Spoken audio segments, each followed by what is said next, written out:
केंद्रीय विश्वविद्यालयों में दाखिला लेने के लिए common university entrance test for undergraduate यानी कि CUET UG के लिए नोटिफिकेशन जारी किया है। देश की किसी भी सेंट्रल यूनिवर्सिटी में एडमिशन लेना चाह रहे छात्रों के लिए यह सिंगल विंडो सिस्टम होगा। विश्वविद्यालय अनुदान आयोग यानी कि UGC ने यह अनिवार्य कर दिया है कि सभी केंद्रीय विश्वविद्यालयों को CUET UG के आधार पर अंडर ग्रेजुएट में छात्रों का एडमिशन लेना होगा।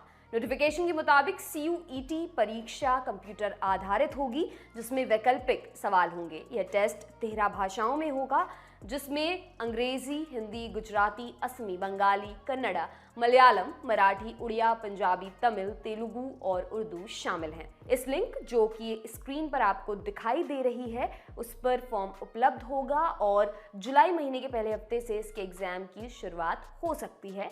एजेंसी ने कहा है विभिन्न क्षेत्रों के लिए केवल 12वीं के आधार पर ही परीक्षा ली जाएगी। कक्षा 12वीं बोर्ड का पाठ्यक्रम पूरा करने वाले छात्र CUET UG में अच्छा प्रदर्शन करने में सक्षम होंगे। किस तरह होगी CUET परीक्षा? CUET UG की परीक्षा 4 भागों यानी first A, first B, second और थर्ड में विभाजित की गई है। ये सेक्शंस हैं। सेक्शन फर्स्ट ए और फर्स्ट बी में भाषा वाले विषय होंगे, वहीं सेक्शन सेकेंड में डोमेन संबंधी विषय जैसे आपके स्ट्रीम वाले विषय होते हैं और सेक्शन थर्ड में जनरल टेस्ट होगा। एक छात्र सेक्शन फर्स्ट ए और फर्स्ट बी में मिलाकर अधिकतम 3 भाषाओं को चुनाव कर सकता है और सेक्शन सेकेंड में 6 डोमेन विषय तक चुन सकता है, यानी मनचाही स्ट्रीम का चुनाव। और इन 6 डोमेन में 6वां डोमेन या विषय हो गई एक भाषा। इसका मतलब यह हुआ कि एक छात्र कुल मिलाकर अधिकतम 9 विषयों के लिए परीक्षा दे सकता है। कैसे? 2 भाषा आधारित, 6 डोमेन, विशेष स्ट्रीम आधारित, 1 जनरल टेस्ट, या फिर 3 भाषा, 5 डोमेन विषय, 1 जनरल टेस्ट। एनटीए ने कहा है कई सारे विकल्प इसलिए दिए गए हैं कि छात्रों को अपनी योग्यता के आधार पर ज्यादा से ज्यादा विश्वविद्यालयों में आवेदन करने का मौका मिल सके। अब जिस विद्यालय में जो स्ट्रीम या भाषा का विकल्प है, इसे ध्यान में रखकर छात्र छात्राएं भाषाओं और स्ट्रीम का चुनाव कर सकते हैं। Section first A, first B में क्या क्या है ये भी आपको बताते हैं।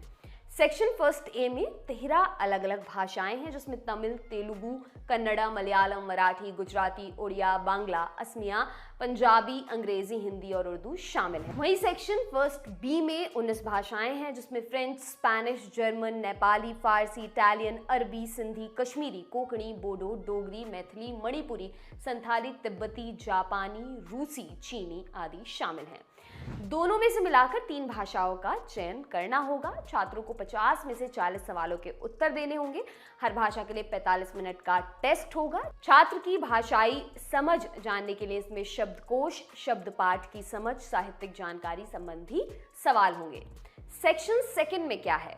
इस सेक्शन के तहत छात्र की डोमेन संबंधी समझ को जांचा जाएगा, यानी जो विषय चुना जा रहा है उसकी कितनी समझ छात्र को है।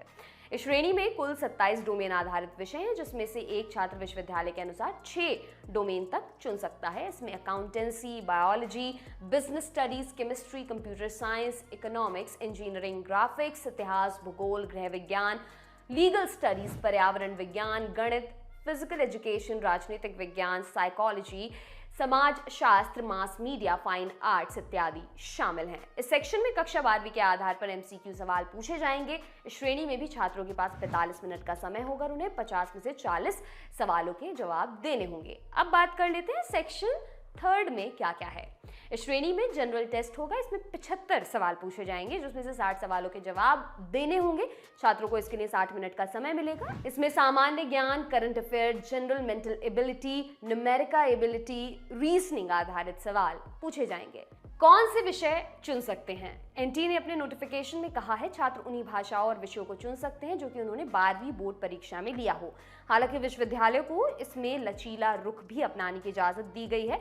हिंदुस्तान टाइम्स के मुताबिक UGC chairperson M Jagdesh Kumar ने अखबार को बताया था कि यदि विश्वविद्यालय छात्रों को 12वीं कक्षा के इतर अन्य भाषाओं और विषयों में पढ़ने का मौका देना चाहता है तो वे जनरल टेस्ट स्कोर का इस्तेमाल कर सकते हैं। उन्होंने कहा यदि कोई यूनिवर्सिटी बीए पॉलिटिकल साइंस में एडमिशन ले रही है तो उन्हें यह देखने की जरूरत नहीं कि छात्र ने 12वीं कक्षा में पॉलिटिकल साइंस पढ़ा है या नहीं। वे जनरल टेस्ट स्कोर आधार पर चयन कर सकते हैं। हालांकि इस दिशा में गाइडलाइन विश्वविद्यालय को बनाना होगा। अब सिलेक्शन कैसे होगा ये भी आपको बताते हैं। कुमार ने यह भी कहा कि विश्वविद्यालय चयन के लिए 2 स्टेप प्रक्रिया अपना सकते हैं। पहला स्टेप ये कि विश्वविद्यालय कक्षा 12 की परीक्षा में अंकों की कुछ सीमा तय कर सकते हैं, और दूसरा स्टेप ये कि इसके बाद जो छात्र इस पैमाने पर योग्य पाए जाते हैं उनमें से CUET UG के स्कोर के आधार पर मेरिट लिस्ट बनाई जा सकती है और फिर सिलेक्शन की गाड़ी आगे बढ़ेगी।